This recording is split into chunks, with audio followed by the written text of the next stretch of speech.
Hello fellow builders and welcome back to the bench. Mediocre Modeler here. Well, the Mandalorian helmet is still printing. We are in our 76 of 110 hour build on it, and it's coming along pretty well. But while the printer is tied up doing that, what do you do in the meantime? You work on the rest of the costume, I guess. The biggest problem was I didn't have my coveralls, but they showed up today. Let's try them on. Okay, these coveralls got them off of Amazon by a company called Colossus Workwear, and they were only like $27 or something like that. If you got the right size, based on the chart, they should have fit well. There, several people had pictures up there, and I like it. It fits well, lightweight, comfortable. It's going to be easy to sew, but it doesn't feel thin and cheap like a Halloween costume would, to where you know you're going to get a couple of uses out of it, and then it's going to be trash because you're going to rip a hole in it or whatever. This feels like it's workwear, so it's going to last. What we're going to do is we're going to start working on some of the armor pieces. So we've got the gauntlets printed, at least one of them, so we can get maybe one gauntlet attached to the arm, or figure out how we're going to do that. I kind of have an idea what I'm going to do for the gloves. And then our armor, so we still have to do, now on the armor, down here, when I got my clone armor, it was a full set. I mean, it was the whole thing, shin, thigh, chest, and I only used some of the pieces of it because I was doing the whole Jedi thing. And the box has been under the bench this whole time with pieces in it, like five. And I had actually already gotten started. It's marked with an R, and I was using Velcro, industrial stick Velcro, to hold the pieces together. So that's going to hold, but I think we're not going to do the full leg. We're probably just going to cut a section out, and that is how we're going to go. As a matter of fact, I already kind of started on the other leg. So I just kind of drew a rough idea of what I want it to look like. But I didn't want to go too far until I got the coveralls in, so I could see how much coverage that's going to, if I could get away with using more of that, I would. Once I've got that cut out, I went to Michael's, and they had some of the cosplay foam stuff, Art Minds. EVA foam, and so I was going to use this as an accent line to accent, give it a raised area once I had it cut out. So we're going to play with that and see how that comes out.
to give a shout out to Industrial Strength Velcro. Man, this stuff.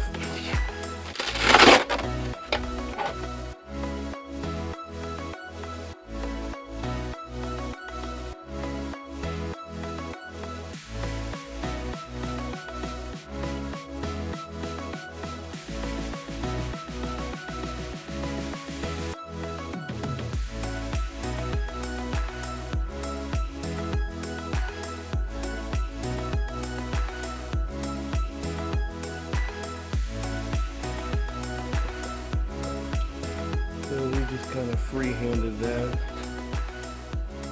Give it more of an organic look. It's kind of like, okay.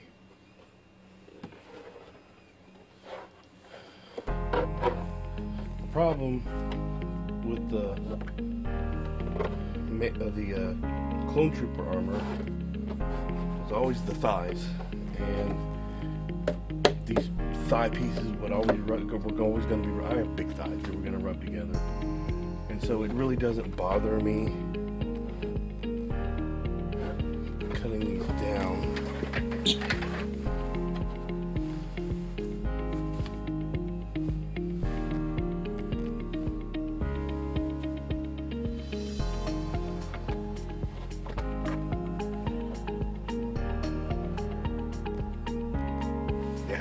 Yep, I'm gonna leave it. I'm gonna go with that.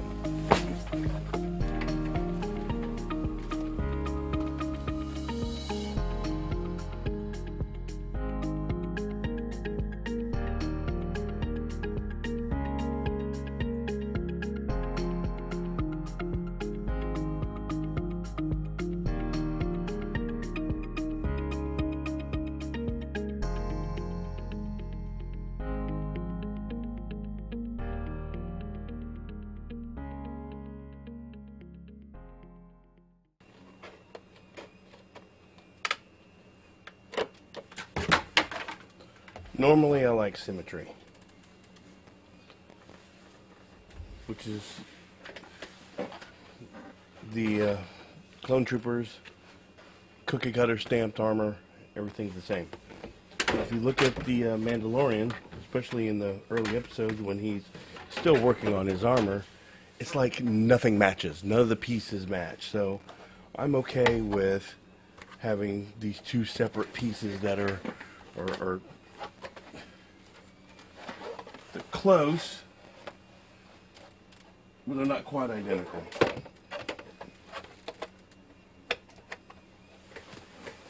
So that one will go there. This one will go here.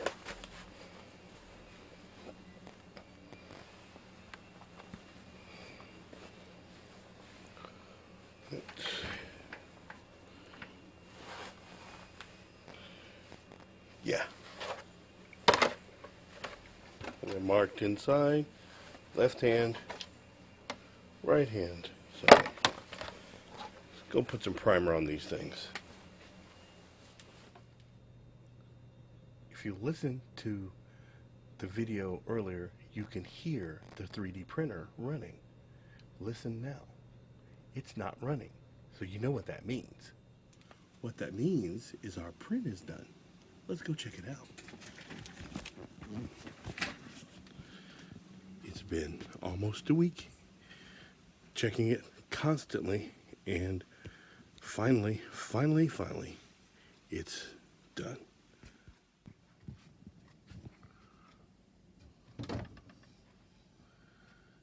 Look at that.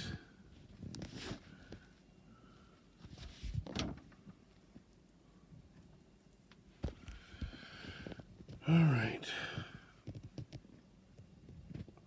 Let's see if we can remove it. Find a place to put this.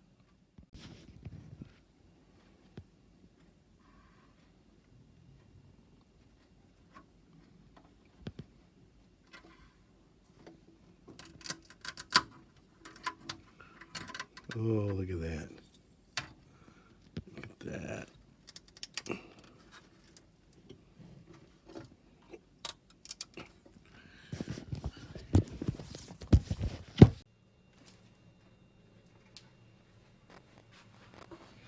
Okay. So straight off the printer, it printed like this. Actually from the back, so all I could actually see was the back. So this is the first time I'm actually getting to see the front. Here's all my support material. And the base. There was another one here that I just kind of popped off when it came. I pulled on it.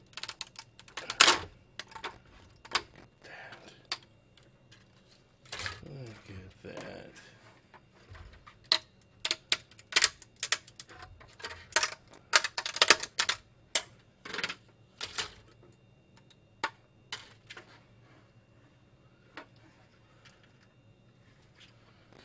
Alright, so looking at the top here, you can see on the crown, I don't know how well you can see that, it got smooth on the arch here, but it was shallow here. So that's probably going to take a little bit of Bondo work.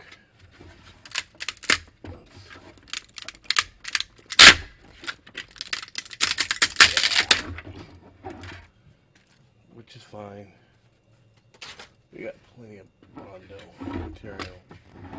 Honestly, I thought it would probably be worse than that. That's not unfixable.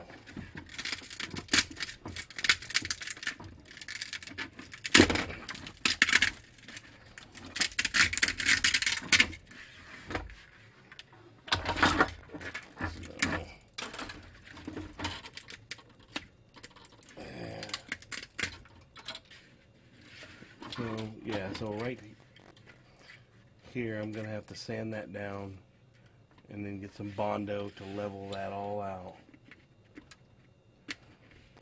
Because I originally wanted to print it like this, and all the support structure would have been around the edge there. Maybe it would have been in the middle, I'm not sure. All part of the process.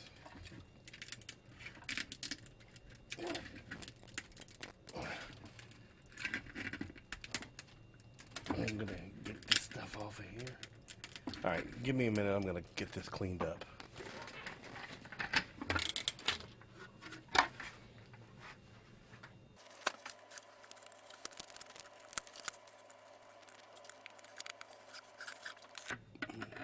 So, okay.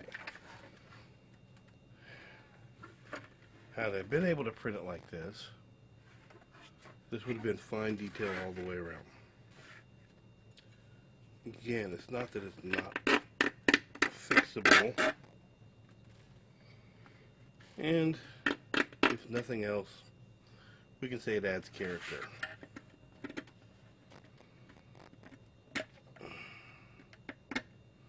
It's going to require some work.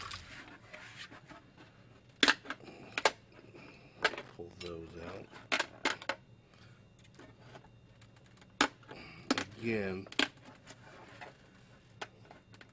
the work that needs to be done is a small price to pay in comparison to me either not having this at all or trying to sculpt it and just coming out horribly wrong.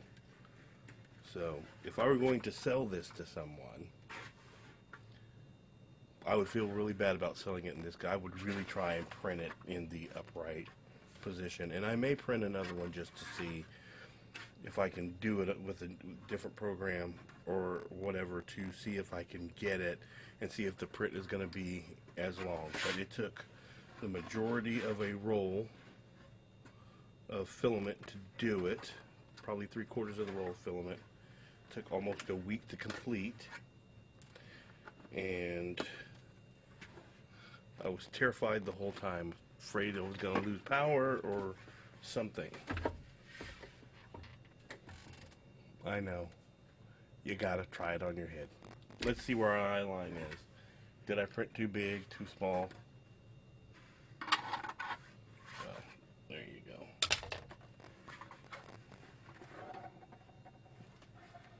I can live with that. It actually feels a little bit big. does feel just a hair big, but we still have to put the visor piece in.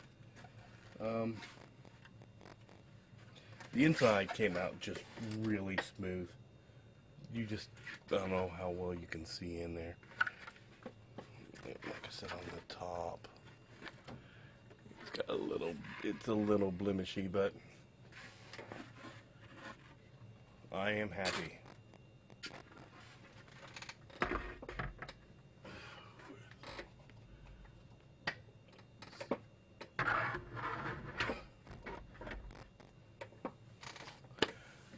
Okay, so while I have your attention, also shoulder pauldron.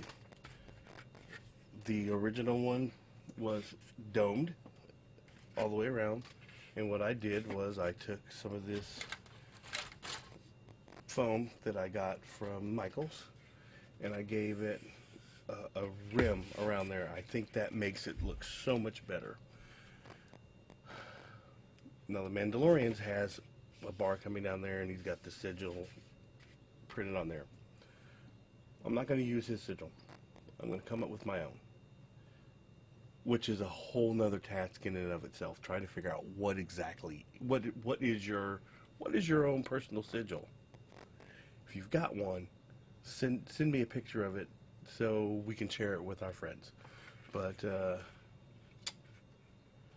I want to be a little bit different. I don't want to do just the regular Mandalorian thing. I don't want to do Ren, Clan of Ren, or Pre-Vizsla, one of those. I think I should come up with my own. I'm gonna think on that. I really wanted to have it like you'd have two flat pieces there and a flat one there, but just the nature of this material, it just really wouldn't allow me to do that unless my angles were really severe, and I didn't want to do that either. So we're going to put some plasti dip on this and let it dry and go work on the other side. So cool. Before we go, I wanted to show you the painted shoulder pauldron. I put with the black on there. You can actually see that the white, it reflects way too much light. So I'm trying not to use white so you can actually see what I'm doing. Gray shows up so much better. But I use the plasti dip because the foam is porous, and you spray that plasti dip on there, and it puts a layer over the foam part, so it gives something for the paint to hold on to, and it doesn't just get sucked into the foam. But that kind of gives you an idea of what we're looking on there. So I'm going to go on ahead and get the rest of that with the plasti dip, and then I'm just going to do a flat black coat on it. I've picked up a couple. I haven't decided what colors I'm going to use. A dark steel or a gunmetal or whatever. But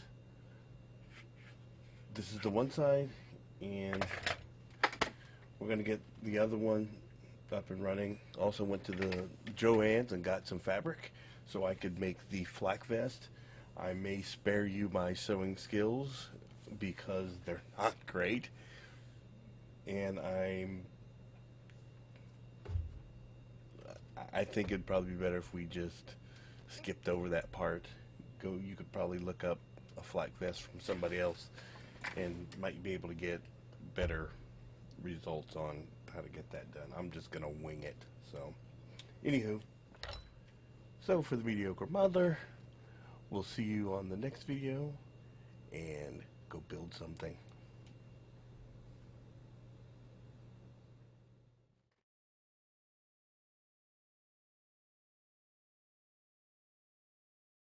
Pew pew pew pew pew pew pew pew pew pew.